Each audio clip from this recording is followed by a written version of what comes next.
મારી અંતિમ ભવની માં કઈ, મારી અંતિમ ભવની માં કઈ. પાર્શ્વનાથ ભગવાનની પંચગ્રહની પૂજા ભણાવીએ ત્યારે એક સરસ મજાની ઘટના આવે છે. પાર્શ્વનાથ ભગવાન પોતાનું દેવનું આયુષ્ય પૂરું કરવાની તૈયારીમાં છે.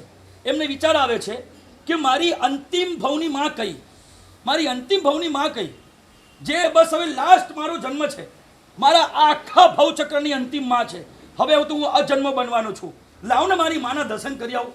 કોઈ તીર્થંકરને આવો વિચાર નથી આવ્યો, પણ પાર્શ્વનાથ ભગવાનને દેવલોકના આવા દોમ દોમ સાહેબીમાં વિચાર આવ્યો.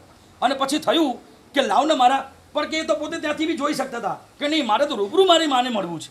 અને પોતે દેવ બાળનું સ્વરૂપ લઈને પોતે નીચે આવે છે. વાય બાળનું સ્વરૂપ શા માટે?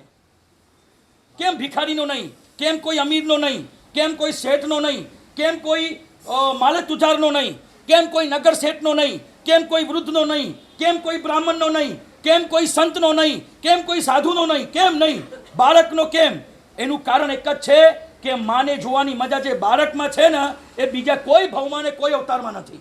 આ પાર્શ્વનાથ ભગવાન 12 રૂપે આવે છે. 12 રૂપે સુરતિહા જનની મુખ જોવતા શ્રી શુભવીર આનંદ પાવે. આ પંચગ્રહની પૂજામાં આવે છે કે એ દેવ એક બાળકના રૂપે પોતાના માના દર્શન કરે છે.